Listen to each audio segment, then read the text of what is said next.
question now is that the amendment be agreed to, and I call the honourable Parliamentary Secretary. Thank you, Mr Acting Deputy Speaker. And I rise to speak on this important motion, and as I do, I'd like to answer some of the claims put forward by the member for Hunter, the Shadow Agriculture Minister, who is a good man, and I know he's got good intent. And I know when he took over the difficult role of agriculture from Senator Joe Ludwig, he did his best to certainly correspond with me as the member for the Riverina, and he would know, the member for Hunter would know what an important food bowl the Riverina is. In fact, it's one of Australia's, if not the most important food bowl in Australia, and I am biased in saying that, but I invited the member for Hunter to come to the Riverina, and I know in good faith he would have come, but then we went into caretaker mode and we had an election, and the government changed, thankfully.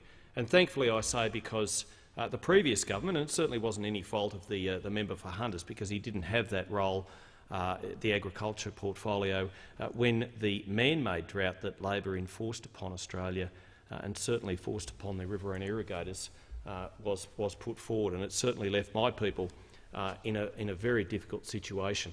And he talked about droughts, and certainly I know that the Prime Minister and the Agriculture Minister certainly made a very important tour of the electorates of Farrer, Parkes, both in New South Wales, and Maranoa in Queensland, which have been very badly affected by a drought going on 18 months now. And in fact, in one part of Parkes, the member there, Mark Colton, tells me that the last time it actually rained, it came down in an absolute deluge overnight, inches upon inches of rain, and they haven't seen any since. And it is a dust bowl until the Prime Minister arrived, and would you believe it made it rain. But that's not to say that the drought is over, not by a long stretch, because just because it rains for a day or a week, or even perhaps drizzled on and off for a month, it doesn't mean to say the drought is over. And these people are hurting, as the member for Hunter quite rightly pointed out. Doesn't rain cash. I welcomed his the Labor's farm finance package when it was announced last year, but it certainly didn't go far enough, and certainly it was very difficult to access, very, very difficult to access for those farmers who were doing it so tough. Look, I'd like to quote, and certainly the member for Hunter talked about dairy farmers, and I'd like to quote now from a dairy farmer in my electorate by the name of Neil Jolliffe, who he and his wife Simone have a farm at Uberta. It's a generational dairy farm in the Riverina electorate near Wagga Wagga, and he talked about back in July 2012 when the price of milk came down to 40 cents a litre. That's the price that the farmers get at the farm gate, and Neil, of course, was very shocked at this, and he said that a drop doesn't come as a surprise. We would have been happy with a stable milk price or even a 5% drop, which he described as being more understandable. But morale is low, and from the people who were asking questions at this meeting that he attended and commenting, you could hear the emotion in their voices. There's not enough for the older guys to keep going. And Neil's by no means an older farmer. He's in fact younger than me, but he's a good farmer. He wants to get on with the job, and he certainly wants to get on with the job not with a handout, but with a hand up. And certainly he, like so many other farmers in this country, whether they're dairy or whether they're wheat or rice or whatever else, and they certainly every type of farmer is in the Riverina, bar maybe mango and pineapple farmers, bananas, but everything else they grow in the Riverina, and certainly they need a hand up and they need good government policy, and certainly they're getting it from this side. The new Agriculture Minister is putting a white paper out and calling for submissions, and I know that there is going to be a forum at Griffith in the heart of the Murrumbidgee irrigation area, which I would certainly welcome people to make submissions known to that meeting, so that their feelings can be known on this important subject. And Australia has one of the most productive and sustainable dairy industries in the world, and the amendments in this bill are aimed at supporting the industry's ongoing productivity. That's the original amendments, Mr Deputy Speaker. Dairying is a vital industry to many regional communities and to the nation as a whole. Australia's dairy industry is worth $13 billion a year in production, manufacturing and exports, with a farm gate value of $4 billion annually. We export $2.27 billion worth in dairy products. We did that in 2012-13. Dairy is our third largest agricultural commodity behind beef and wheat, and I'm proud to say that Riverina produces all three. Australian dairy products account for 10% of the world's entire dairy trade. That's a lot, 10%. It's a lot. It is a lot. The member for Cowper fully understands how important it is. Our 6,700 dairy farms produce 9.5 billion litres of milk every year. The industry employs more than 43,000 people directly and a further 100,000 indirectly in associated services, and that's from Dairy Australia's Dairy at a Glance 2012-13 report. It is critical, therefore, that Australia's dairy industry remains at the forefront of technology and innovation through investment in appropriate research and development. R&D is something that our government, this side of the House, really recognises, particularly in the agriculture space, and I think it was something that was certainly ignored by Senator Ludwig and others in the previous government. This will ensure R&D research and funding will ensure that our dairy industry remains profitable, competitive and sustainable over the longer term. We heard the member for Hunter talk about climate change, and he quoted Chris Tyrrell. And you know, look, we appreciate that that there are difficulties with unseasonable weather. We also appreciate the fact that for Chris Tyrrell, a fifth-generation winemaker would be would receive so much benefit if Labor just got on board with us and repealed the carbon tax. I'm sure Mr Tyrrell and other winemakers would appreciate the boost, money in their pocket. Would, you know, the boost to their electricity-driven industries in many cases would really help them. In my own electorate, Riverina Fresh manufactures roughly $22 billion 22 billion litres worth of fresh and processed dairy products, including milk, yoghurt, cream cheese, thickened cream and other boutique products. And we actually had them at a parliamentary secretary's breakfast this morning, and my colleagues were very appreciative and commented about the wonderful products out of the Riverina, and particularly the milk. The company sources milk from 21 local dairy farmers.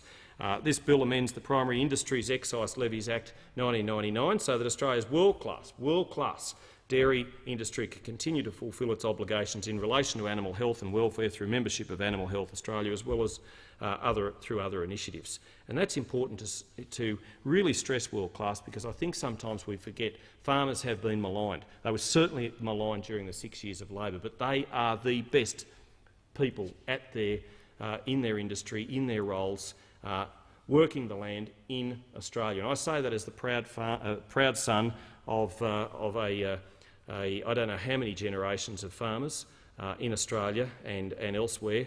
They are the very best in the world, our farmers. Levies such as these made possible by these amendments, enable industry bodies to pool their resources in a more effective way to provide a range of essential services on behalf of dairy producers, manufacturers and exporters. This amendment increases the maximum rate of the Australian Animal Health Council levy payable by dairy producers from 0.058 to 0.1455 of a cent per kilogram of fat milk, and from 0.13850 to 0.34625 of a cent per kilogram of protein. Mightn't sound important, but mightn't sound big numbers, but they certainly mean a lot to the industry. It all adds up. The Australian Animal Health Council levy is currently set at the maximum rate, and the rate cap increase has been requested by Australian Dairy Farmers Limited, as the current maximum rate has been in place for the past 15 years. As outlined by the Agriculture Minister in his second reading speech, the increase in the cap is significant, but it's important to note that this bill does not increase the actual rates currently paid by industry.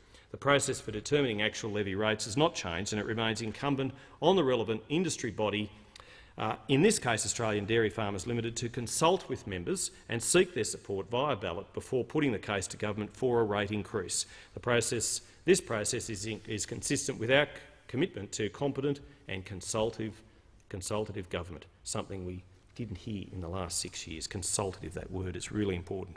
Levies raised by for the Australian Animal Health Council remain by far the smallest of the 4 different levies provided for under the Act, even after taking into account the proposed increase in the maximum levy rate. The services funded by this levy are recognised as being essential to the very survival of the dairy industry. If we don't have a healthy dairy herd, then we won't have a dairy industry in this country. It's as simple as that. It is as simple as that, and I know the member for Fraser would agree with me on that point. Australian dairy cows operate in quite different conditions to their American and Canadian sisters, often walking longer distances and experiencing greater variability in weather conditions. Member levies fund Australian Dairy Farmers Limited and Animal Health Australia. Through levies and direct government funding, these two bodies promote and they support the industry through a myriad of ways along the entire production value chain, which makes dairy farming and manufacturing in Australia as profitable and sustainable as possible. And we have to make sure that it is sustainable. We have to make sure that it's there for the future. A particular focus of their work is in animal health and welfare, disease monitoring and prevention, and importantly in emergency disease management. Some of the work funded by this levy includes coordination of the National Animal Laboratory Network, Australian biosecurity planning and implementation, and emergency animal disease preparedness. It is critical, Mr Deputy Speaker, that Australia continues to pursue the quality and excellence that our industry is renowned for and which is one of our natural strengths. Opportunities presented in the recently agreed Korea-Australia Free Trade Agreement mean Australian farmers will have improved access to a major foreign market. Under this agreement, tariffs of 36% on cheese and 89% on butter will be eliminated over the next 13 to 20 years. And I commend the Trade Minister, Andrew Robb, for his work in this regard. Duty-free quotas on cheese, butter and infant formula will also be expanded, conferring further benefits for our exporters. They're Australian farmers. They're world's best practice Australian farmers being benefited from the good work by Minister Robb. I commend the Trade Minister for his hard work and his ongoing diligence in pursuing this historic agreement that will deliver so much for our local industry over the years to come. Looking beyond Korea, Australia has even more opportunities presented by growing demand from China, India and other growing Asian economies for high-quality dairy products from, I say it again, Australia's farmers, world's best practice farmers.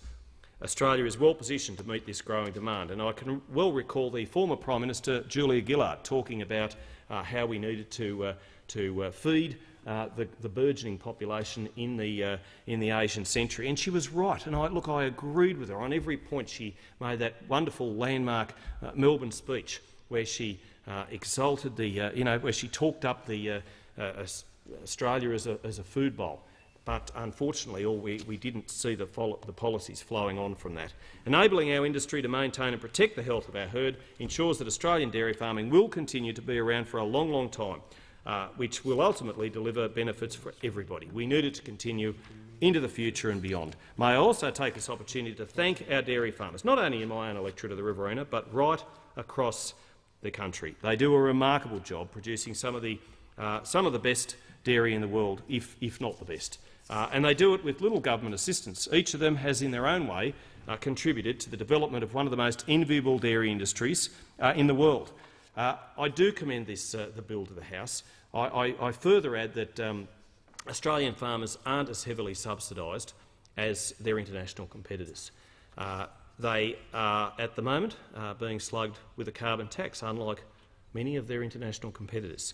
And the member for Hunter, in his speech, talked about some of the practices of the coalition being back in the 19th century, called on us to get into the 21st century. I just wish some of the previous Labor government's practices were in the 19th century when it came to irrigation thinking, because I talk of one of the great pioneers of the Riverina, in fact one of the great pioneers of Australian farming, Sir Samuel McCormack, of whom there is a wonderful bronze statue now situated in a special park in a town called Yanco in my electorate, which is very much the heartland of the Riverina, halfway between Mount Kosciuszko and Hillston, which is about the length and breadth of my electorate. And certainly Sir Samuel pioneered those irrigation channels which gave life to what was otherwise described by the early explorers as an arid wasteland.